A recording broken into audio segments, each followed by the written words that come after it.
Let me introduce myself. My name is Krisnawati Halawa. I am from group number 4. I'll be sharing video number 4 with the topic talking about travel conversation between two friends. The conversation revolves around two friends, Neha and Rohan, who are talking about their travels and dreams of traveling abroad.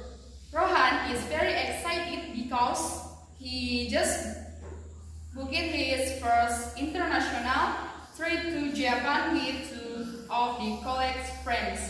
He goes Japan because he loves Japanese food and wants to visit famous places like Tokyo, Kyoto, Osaka, and Mount Fuji. Neha supports the plan and suggests that Rohan learn a few Japanese words to make his time there easier.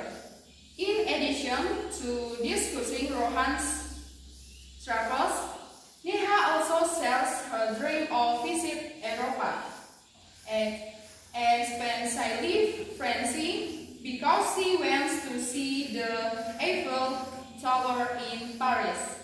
They both agree that traveling makes life more enjoyable because it provides new experiences, meet new people, and creates beautiful memories.